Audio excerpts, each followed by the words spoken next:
Hello and welcome to PGurus channel. I'm your host Sree Iyer. Today I have the pleasure of company of the newly appointed National Spokesperson for the Bharatiya Janata Party, Sree Tom Vadakkan. Mr. Vadakkan, namaskaram and welcome to PGurus channel. Vanakkam. Mr. Vadakkan, Vanakkam from you is always a welcome thing, sir. And I hope that congratulations, first of all. It's an honor and a title well deserved. You are one of the most articulate persons that I have come across on TV shows. And may your tribe increase, sir. And so, first off, what are the things that you are normally entrusted with? Maybe you can give us a little bit of your job responsibilities and where do you find yourself in this big party structure, sir? Well, the difference is the earlier dispensation where I was a national spokesperson, but then the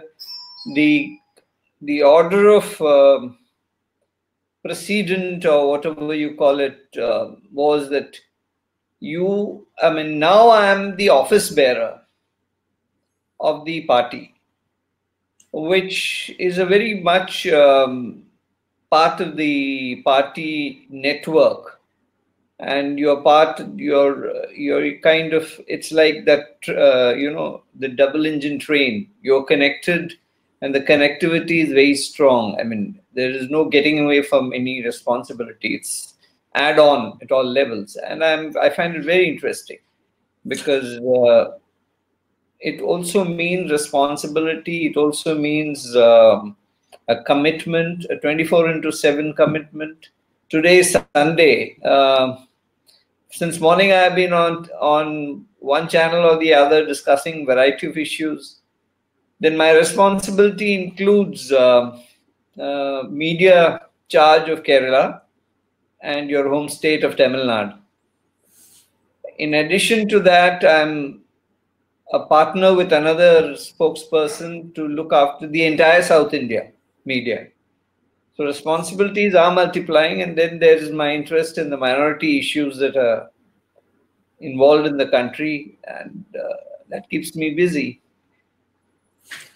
That's wonderful to know, sir. And let's jump right into what is happening in Kerala. And I'm going to be brutally frank with you, sir.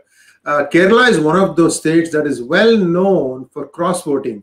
In fact, I remember in the last concluded assembly elections, and there was a CPM spokesperson on national TV accusing the other side, which is the Congress-led front, of not honoring their commitments for cross-voting, thus enabling Mr. O. Rajagopal to win. This was on national TV. Now, my question to you, sir, this is a horrible, horrible thing that's been in place for a long time. Whether you want to accept it or not, this is the perception. Now, how does one break this thing? And how does one make people who are the most literate in the country to see reason and say your vote is much more precious than the 10 rupees, 100 rupees, or 1,000 rupees that you're being given to cast?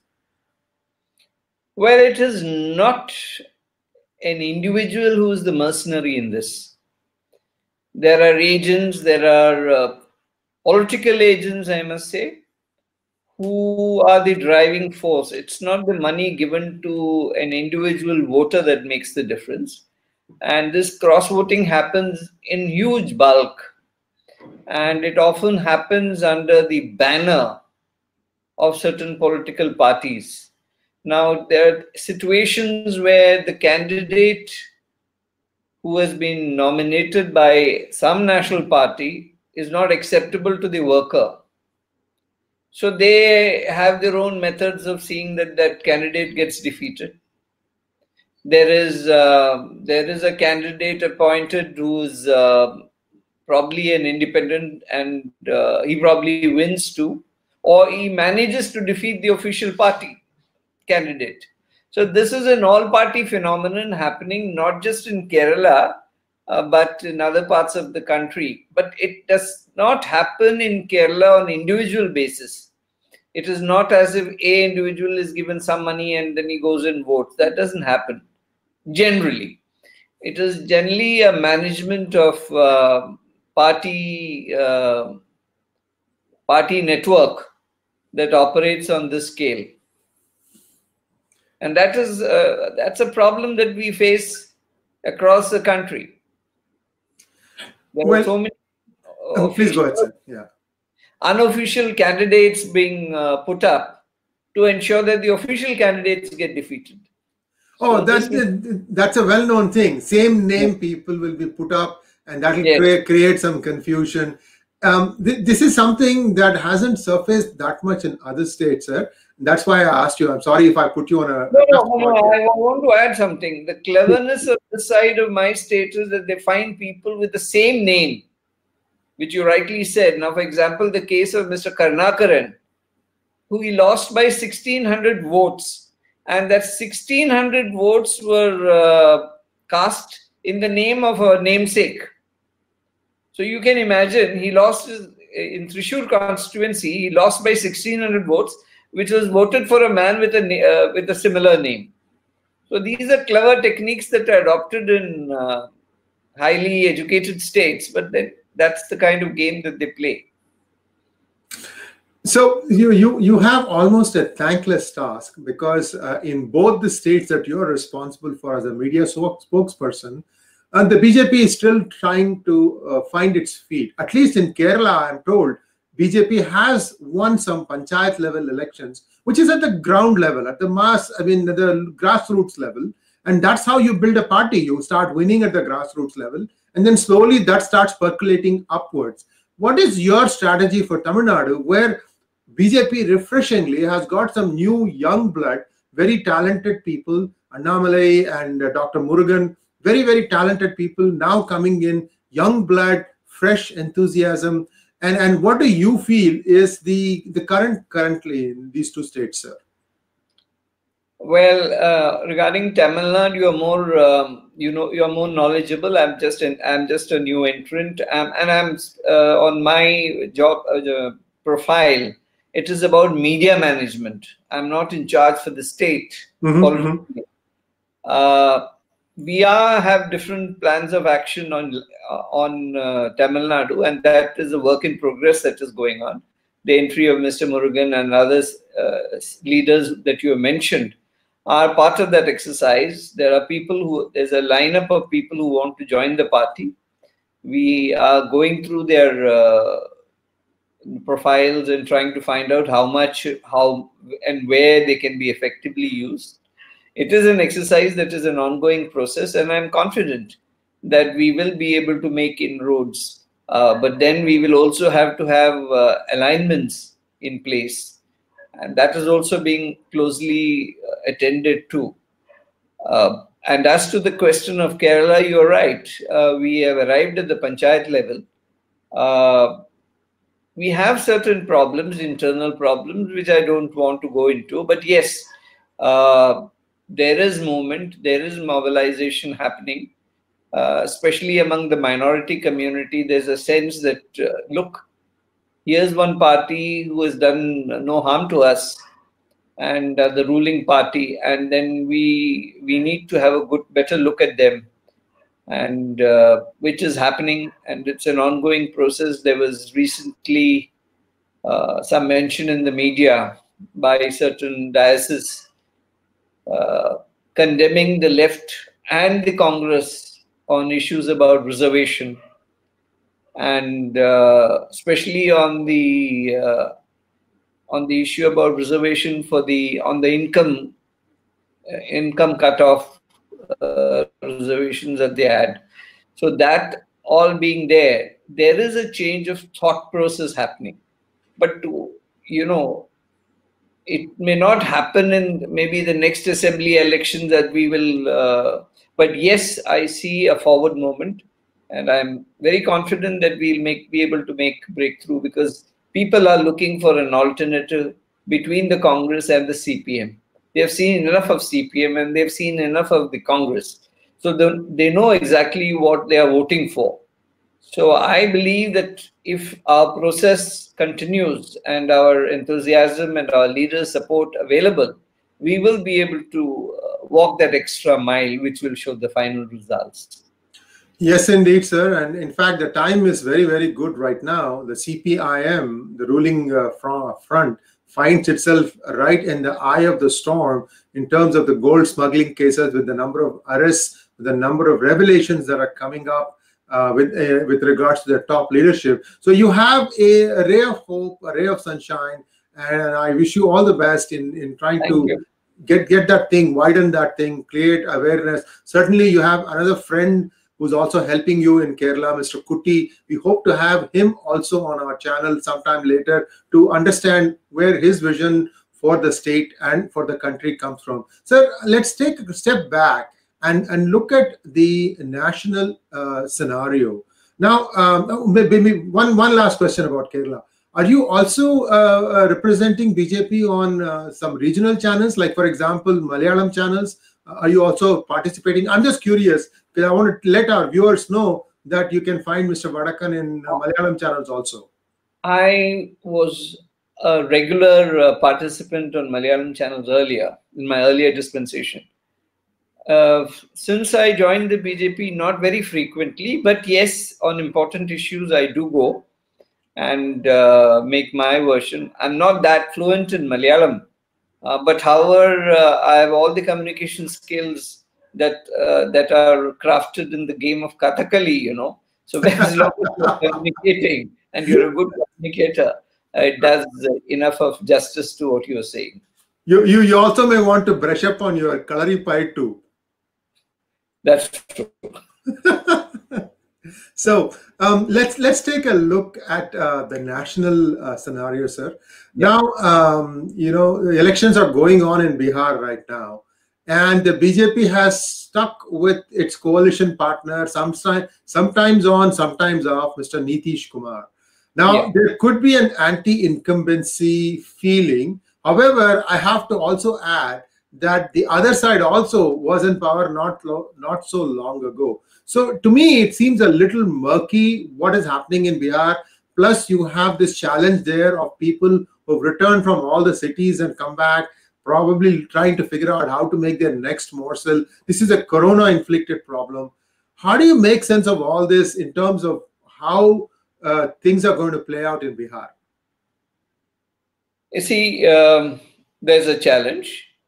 Challenge is that of 15 years that we have been there. And naturally, any party, they have been there for 15 years. But I'm surprised at the kind of energy that the Prime Minister radiates in his meetings and the crowd response. And the kind of response we are getting from other leaders, their meetings, are indicative of trust in the establishment. And it is also a fact of the matter that the other alternative leader, that is the RJD, is essentially not experienced enough, and is part of the dynasty which bought in the Jungle Raj. And they know exactly that what they have on the table, because educationally also he is not in the pink of his health. I should say health in sense I'm meaning in terms of education, and that all being an important factor. People in Bihar are very conscious of a lot of things, and they know the nightmare they went through during that 15-year period. 15-year period is a long time for any political party, and from reports emanating from Bihar, from my sources, is that the NDA will form the government. And that is happening. Despite this migrant issue and all that, migrant issue has been more, yes, there's been a problem, but this is a problem created by some of our opposition parties. Because many of them could have stayed back. And this kind of panic situation that was created was part of the larger trap that they wanted to create a fear psychosis. And this game has been going on for some time. And they succeeded in driving these the migrants out of the cities. It happened in Mumbai. They were told that there's a train ready to take them. And then the announcement, when it came, that it happened that there was no train going there, and they were able to collect and create a fear psychosis in different metropolitan cities. And that game, they have been playing this game for quite some time. The propaganda machinery worked over time. We were not able to see through it. It was suddenly the visuals of television channels showing people going out. And the question was, what was it there that they had, from where they had migrated and come? What was it that they were going to get there? They were miserable there. For whatever reasons, they found a job in their cities and they were well off comparatively. And when they had to run, there was this sentiment that was created that they would die in the city of Delhi or Mumbai or other places, that because now this disease has arrived. Whereas they had treatment, they had hospital facilities, all in the city, all in the relevant cities. So one has to do the process of thinking that these migrants may have an afterthought that, look, we committed a mistake by moving out. And that takes time. And I think it's time enough for them to also reflect that if they had stayed back in Delhi, Mumbai or Calcutta or Bangalore, that they would have been better off. They were caught in with this propaganda, that they driven panic situation that was created. And it's sad that in our country such things are still happening. Yes, indeed. And one of the other challenges that they will face is when they get back to wherever they used to live. These are all shanties, in the sense that, these are not organized. You can't put a lock on your house and then come back and unlock it and you regain your premises. These are all, jhopatpattis, if you will. And you never know who has occupied the high ground, so to say. Whenever rains come, there's always going to be, even in jhopatpattis, some high grounds and things like that. So there is going to be some amount of friction. Now, overall, for the country, does the BJP have some sort of a policy where they are saying, let us try and bring them back into the cities wherever it is needed? Because if you see, as these bigger industries starts opening up, there is suddenly a shortage for labor. Prices are shooting up a little bit. And therefore, you're going to have an artificial crisis when they have orders, but they cannot execute them because of lack of manpower. Is there a plan that is going pan-India from BJP, sir?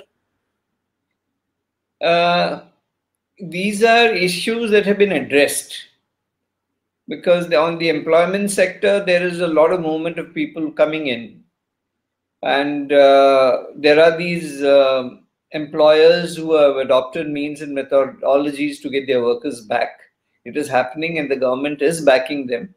And that exercise is parallelly on. We do not, as a party, my only contention is that we do not go in for propaganda or publicity on these kind of activities. These are parallel activities that are part of the entire exercise.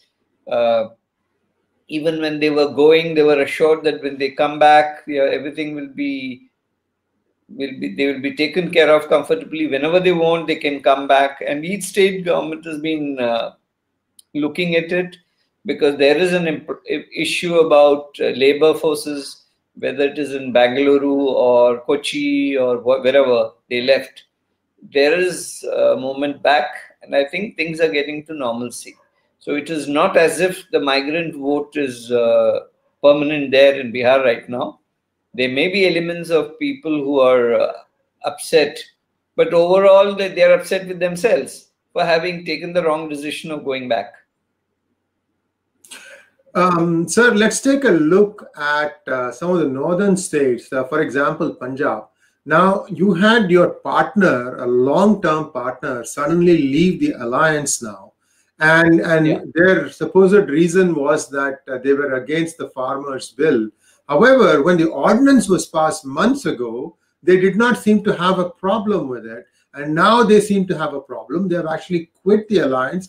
How much of this is an existential crisis of SAD, and how much of it is a real problem? What are your thoughts, sir? This is a genuine reform that Modi ji has introduced. Now, I don't want to go into. I have a list of names of who are the people who are controlling this, and they're big political bigwigs, both in Maharashtra, in Punjab, and across some of the northern states. They are the people who are instigating this whole exercise because their business has gone flat. They were the main middlemen who were, cutting into the profits of the farmer, and they were a monopoly. They are huge political bigwigs.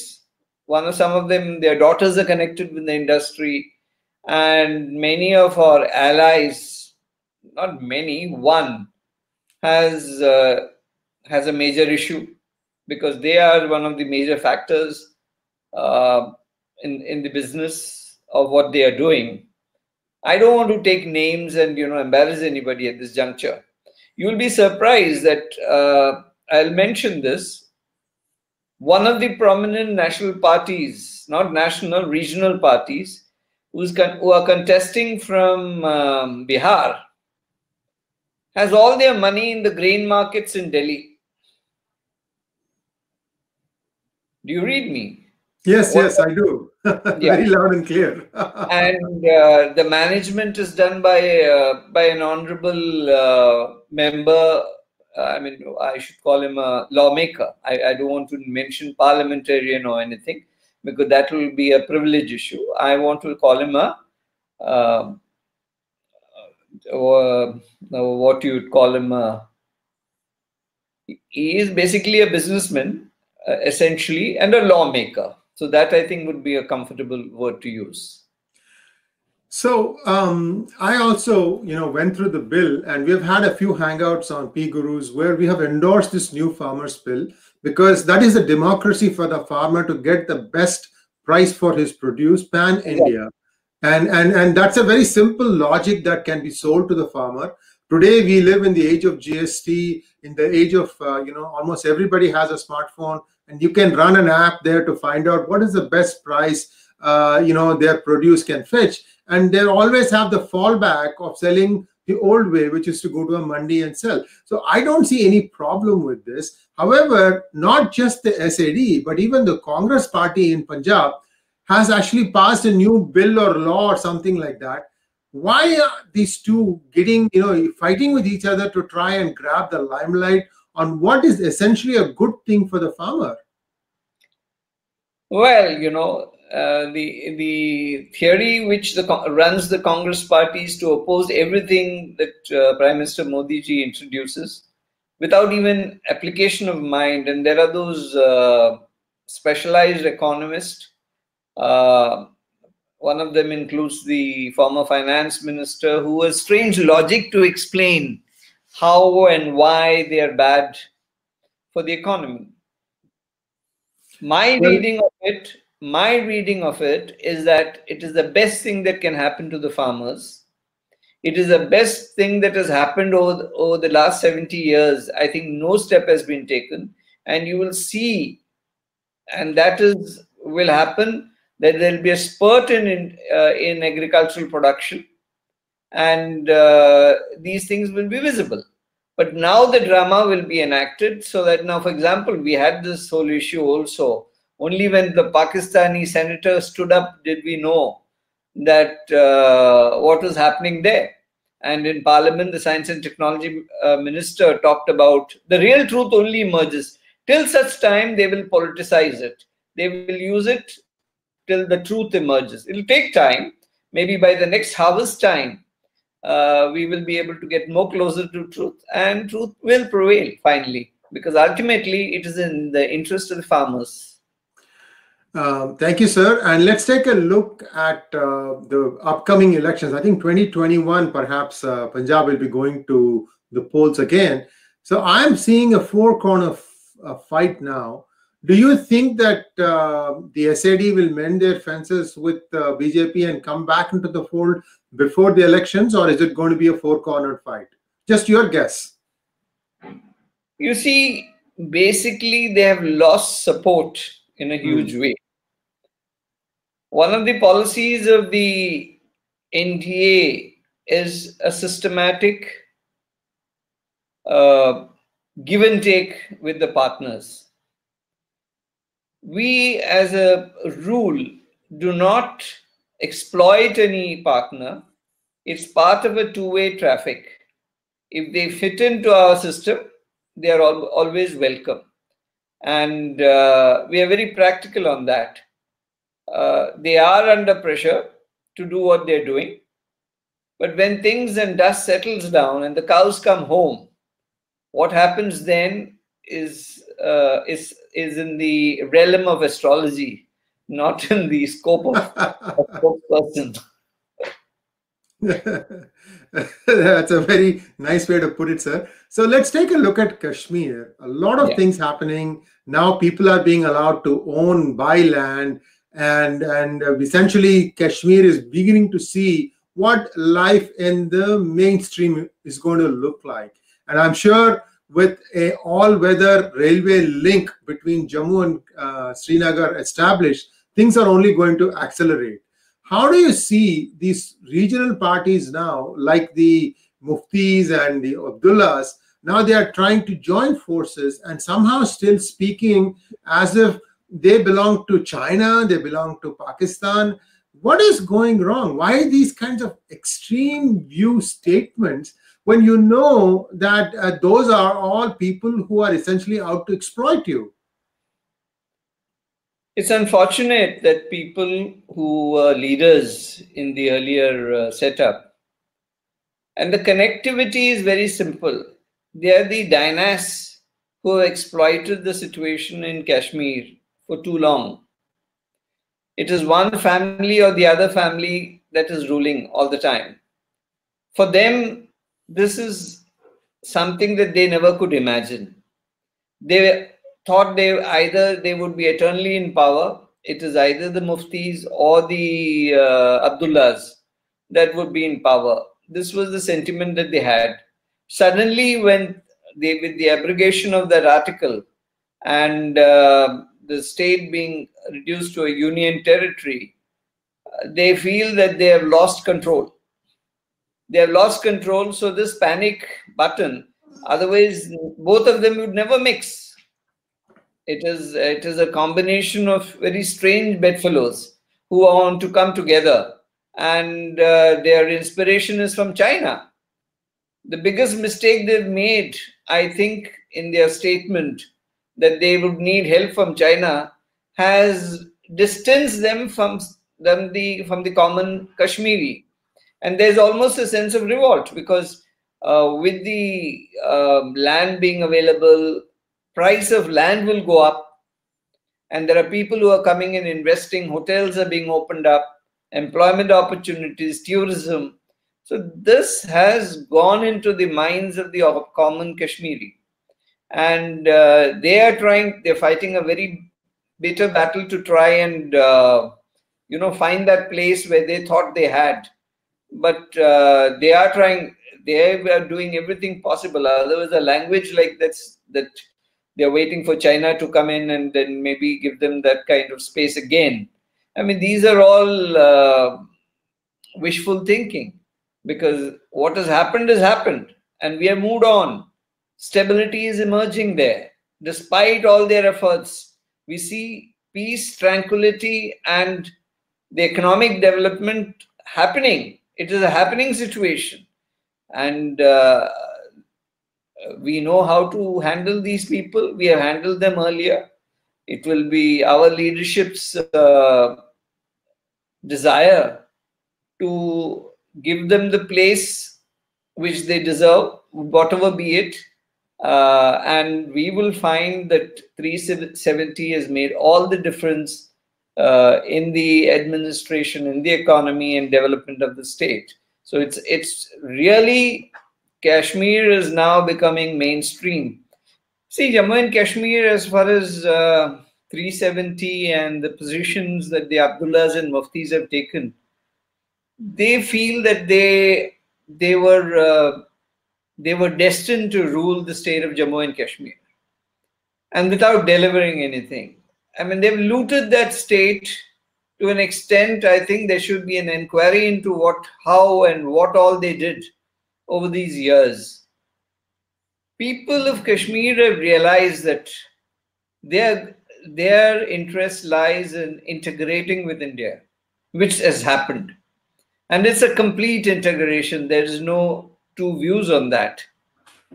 There are investments happening, land prices have shot up, there is hotels coming up, there's malls coming up, and there's development all around. Now the train connection between Jammu and Srinagar is a happening situation. And the various developments, tourism is again gearing up. All these conditions have made people realize that peaceful coexistence and integration with India is the best solution. So the Muftis and the Abdullahs have an hallucination that they will be able to get back their lost glory. That's gone and over. They need to realize that they are common citizens and they are not a dynasty which needs to take over power and again loot the states. It is therefore important that they need to settle down and accept the reality and try and integrate with India and believe that they are part of it, instead of inviting China to intervene on their behalf. And their links with Pakistan are all very obvious. All this must end, and people of Kashmir are now very confident that our Prime Minister can deliver and will bring peace into the state of Jammu and Kashmir. Thank you, sir. Let's take a look at Rajasthan. Sachin Pilot was trying to do a Jyotiraditya Scindia in Rajasthan, and for some reason that fizzled out.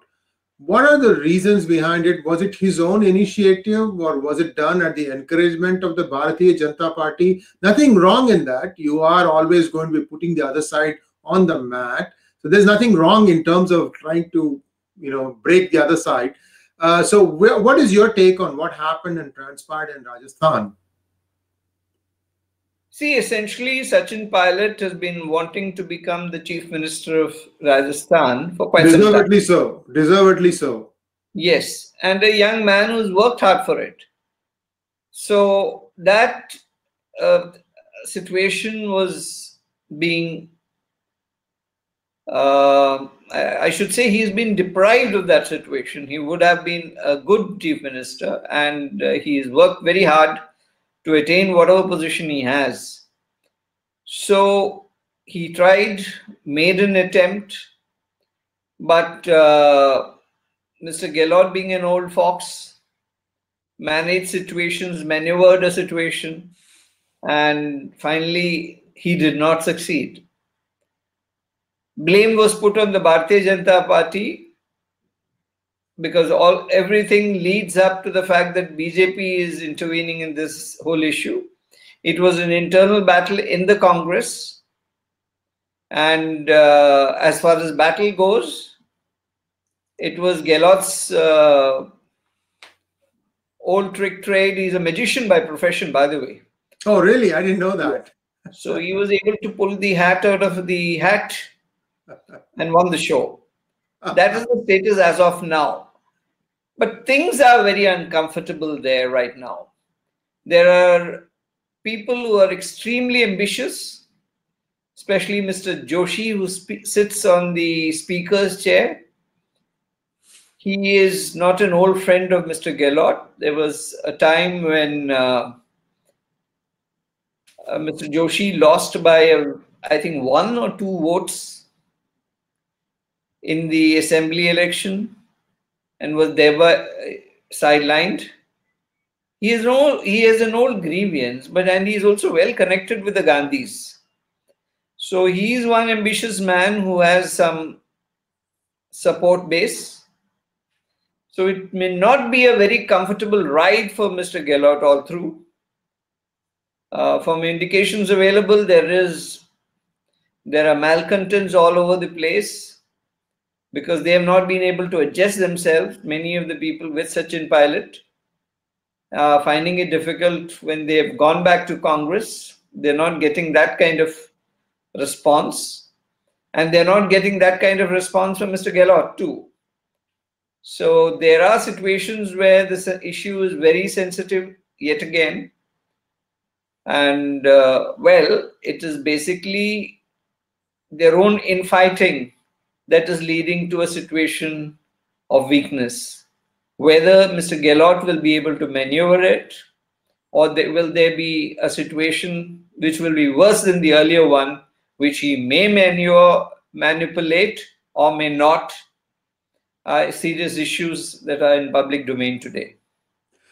Well, who knew that there were three power centers in Rajasthan? This is news to me at least, and the viewers perhaps, that in addition to the chief minister and the deputy chief minister, there's also the speaker who is also having nursing ambitions of coming to power. So thank you for that update, sir. Let's take a quick look at Assam. Assam also is going to be going to polls very soon. How do you rate the BJP's chances there? And what do you think are the chances of the opposition, which is mostly Congress? Well, the question that always arises in a situation like this is, who is your opposition? The former chief minister's son? Is it another dynast like Tejasvi there? But he is no match to Tejasvi, I must confess. The present Prince Charming of Assam has not delivered except interfere with his father's cabinet work and other things. He is, of course, a very good friend of Rahul Gandhi. Besides that, as to the question of delivery, there is no backgrounder on that, and nobody has studied his capacity to deliver. So this government has delivered. This government has brought stability in that state, and there are a lot of forward-looking, forward-moving projects that have been introduced. That circumstances, I see a repeat of the current government. There is no anti-incumbency as anybody would like to imagine. And there's no competition for that. Well, one interesting thing that I had from a previous hangout with Digvijay Singh of Congress, he ended up praising Himanta Biswa more than anybody else in Assam in terms of how he saw the prospects of Congress in Assam. So that tells you that the Congress party is in a disarray there. We don't know how it's going to play out. But as always, it's a pleasure having you on our channel, sir. And we hope to have you back soon with more such interesting and revealing conversations. Namaskaram, and thank you very much. Vadakkan, thank you.